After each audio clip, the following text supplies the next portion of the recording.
ഹിജാബ് വിവാദത്തെ തുടർന്ന് അടച്ചിട്ട Palluruthy Saint Reetha school തുറന്നു. രമ്യതയിൽ പരിഹരിച്ച വിഷയം വിദ്യാഭ്യാസ മന്ത്രി തന്നെ ഊതി കത്തിക്കുകയാണെന്ന് സെയിന്റ് റീത്ത സ്കൂൾ അഭിഭാഷക ഇന്നലെ ആരോപിച്ചിരുന്നു.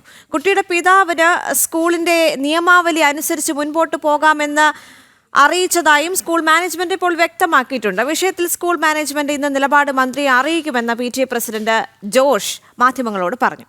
നിഷ ദിലീപ് ചേരുന്നുണ്ട് കൂടുതൽ വിവരങ്ങളുമായി. നിഷ, സ്കൂളിൽ ഒരു ഡ്രസ് കോഡ് ഉണ്ട്, അത് പാലിക്കപ്പെട്ട് തന്നെ മുന്നോട്ട് പോകണമെന്നെടുത്ത് സ്കൂൾ മാനേജ്മെന്റിന്റെ നിലപാട് അതിനെ ശരിവെച്ചുകൊണ്ടായിരുന്നു ഹൈക്കോടതി അടക്കം ഈ വിഷയത്തിൽ ഇടപെട്ടത്. മാത്രവുമല്ല, ആദ്യം മന്ത്രി വി ശിവൻകുട്ടിയുടെ ഫേസ്ബുക്ക് പോസ്റ്റും ഇത്തരത്തിൽ തന്നെയായിരുന്നു. കാരണം സ്കൂൾ ഡ്രസ് കോഡ് പാലിക്കുക തന്നെ വേണമെന്ന്. പക്ഷെ ഇപ്പോൾ അതിലൊരു തിരുത്തുണ്ടായിരിക്കുന്നു. മാത്രവുമല്ല, ഇതൊരു വർഗീയത കലർത്താൻ ശ്രമിക്കുന്നു എന്നുള്ള ആരോപണങ്ങൾ ABVP അടക്കം ഇപ്പോൾ ഉന്നയിക്കുന്നുണ്ട്.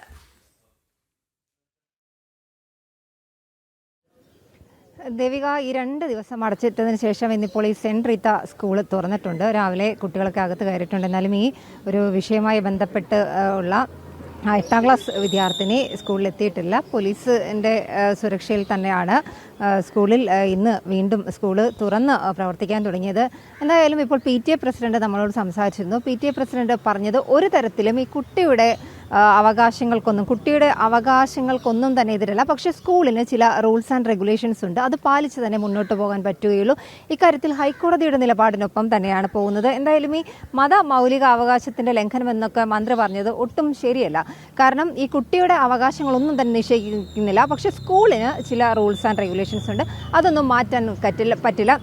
ആ രീതിയിൽ തന്നെ മുന്നോട്ട് പോകും.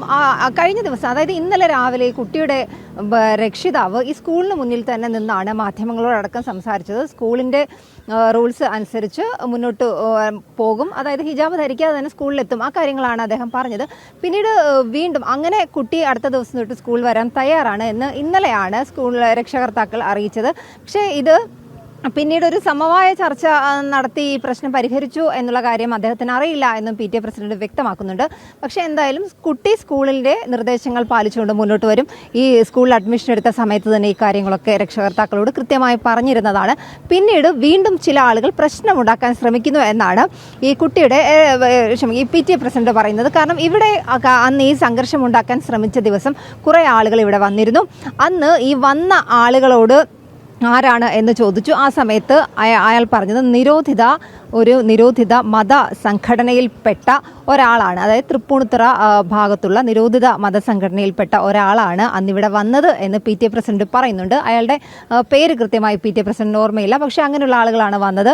അന്ന് ഈ പ്രശ്നങ്ങൾ ഉണ്ടാകുന്ന സമയത്ത് 7-ാം തീയതി അന്ന് ഈ കുട്ടിയുടെ രക്ഷകർത്താക്കളെ വിളിച്ചു വരുത്തുന്നു. അന്ന് ചില ആളുകളൊക്കെ ഇങ്ങോട്ട് വരുന്നു. ഈ വരുന്ന ആളുകളുടെ എണ്ണം കൂടിക്കൊണ്ടിരുന്നു. അങ്ങനെ ആളുകൾ വന്ന് സംഘടിതമായി ചില നീക്കങ്ങൾ നടത്താൻ ശ്രമിക്കുന്നു. ഇവിടെ ഒരു കലാപാന്തരീക്ഷം ഉണ്ടാക്കാൻ ശ്രമിക്കുന്നു. അത്തരത്തിലേക്കായിരുന്നു കാര്യങ്ങൾ പോയത്. പക്ഷെ അതിൻ്റെ ഒന്നും ആവശ്യമില്ല. കുട്ടിയും രക്ഷിതാക്കളും അഡ്മിഷൻ്റെ സമയത്ത് വന്നപ്പോൾ തന്നെ കൃത്യമായി പറഞ്ഞിരുന്നു, ഈ സ്കൂളിലെ റൂൾസ് ആൻഡ് റെഗുലേഷൻസ് ഇങ്ങനെയാണ്, ഇവിടെ ശിരോവസ്ത്രം ധരിക്കുന്ന ഒരു ഏർപ്പാടൊന്നും ഇല്ല എന്ന് കൃത്യമായി തന്നെ പറഞ്ഞിരുന്നു. സ്കൂളിൻ്റെ ആ യൂണിഫോം കോഡിൽ ഒരിക്കലും ഇത്തരത്തിൽ ഹിജാബ് ഉൾപ്പെട്ടിട്ടില്ല. അതുകൊണ്ട് പെട്ടെന്നൊരു ദിവസം ഈ കുട്ടി സ്കൂളിലേക്ക് ഹിജാബ് ധരിച്ചെത്തിയപ്പോൾ അങ്ങനെ വരാൻ പാടില്ല, അത് ഈ സ്കൂളിൻ്റെ യൂണിഫോം കോഡിന് എതിരാണ് എന്ന് കൃത്യമായി തന്നെ സ്കൂൾ അധികൃതർ, പ്രിൻസിപ്പൽ അടക്കമുള്ള ആളുകൾ കുട്ടിയെ വിളിച്ചിരുത്തി അറിയിക്കുകയായിരുന്നു. കുട്ടിക്ക് യാതൊരു തരത്തിലും ഒരു ബുദ്ധിമുട്ടും വരാത്ത രീതിയിലാണ് കുട്ടിയെ കാര്യങ്ങൾ പറഞ്ഞു മനസ്സിലാക്കിയത്. പിന്നീട് രക്ഷകർത്താക്കളെ വിളിപ്പിച്ചത് 2ാമത്തെ ദിവസം, അതായത് 7-ാം തീയതിയാണ് ഈ കാര്യങ്ങൾ സംഭവിക്കുന്നത്. പിന്നീട് 8-ാം തീയതിയും കുട്ടി ഇങ്ങനെ തന്നെ വന്നു. തൊട്ടടുത്ത ദിവസം വന്നില്ല. പിന്നീട് വീണ്ടും ഹിജാബ് ധരിച്ചുകൊണ്ട് തന്നെ എത്തി. അങ്ങനെ വലിയ ഒരു മാനസിക സംഘർഷത്തിലേക്കടക്കം ഈ കുട്ടികളും ഇവിടുത്തെ കുട്ടികളും ഒപ്പം തന്നെ അധ്യാപകരുമൊക്കെ പോയ ഒരു സാഹചര്യത്തിലാണ് സ്കൂളിൽ 2 ദിവസം അവധി നൽകിയത്. അല്ലാതെ പ്രത്യേകിച്ച് മറ്റ് കാരണങ്ങളൊന്നും ഉണ്ടായിട്ടല്ല എന്ന് PTA പ്രസിഡന്റ് പറയുന്നുണ്ട്.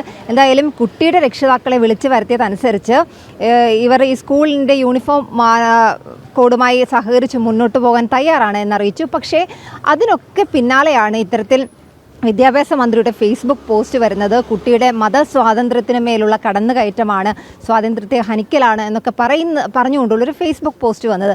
അത് ശരിക്കും ഒരു അനവസരത്തിലിട്ട പോസ്റ്റാണ്. മന്ത്രി അത് ചെയ്തത് ഒട്ടും തന്നെ ശരിയായില്ല എന്നൊരു നിലപാടിലാണ് സ്കൂൾ മാനേജ്മെൻ്റ് ഉള്ളത്. കാരണം രമ്യതയിൽ പരിഹരിച്ച് തീർക്കേണ്ട ഒരു പ്രശ്നം, തീർത്ത് വരികയായിരുന്ന ഒരു പ്രശ്നം വീണ്ടും ആളിക്കത്തിക്കാനാണ് വിദ്യാഭ്യാസ മന്ത്രി ശ്രമിച്ചത് എന്ന തരത്തിലുള്ള ആരോപണങ്ങൾ തന്നെയാണ് സ്കൂൾ മാനേജ്മെൻറ്റിൻ്റെ ഭാഗത്തുനിന്നുണ്ടായത്. എന്തായാലും ഈ കുട്ടിയുടെ രക്ഷിതാവ് പറഞ്ഞതനുസരിച്ച് ഈ കുട്ടി സ്കൂളിൻ്റെ മാർഗ്ഗനിർദ്ദേശങ്ങൾ പ്രകാരമുള്ള അല്ലെങ്കിൽ സ്കൂളിൻ്റെ യൂണിഫോം കോഡ് അനുസരിച്ചുള്ള ആ യൂണിഫോം ധരിച്ച് തന്നെ സ്കൂളിലേക്ക് എത്താൻ തയ്യാറാണ്. ഇന്നിപ്പോൾ ആരോഗ്യ പ്രശ്നങ്ങൾ കൊണ്ടാണ് കുട്ടി സ്കൂളിലേക്ക് വരാത്തത്.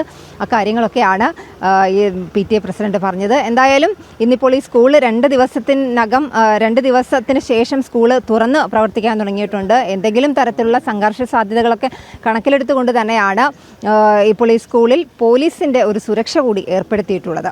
ദേവിക.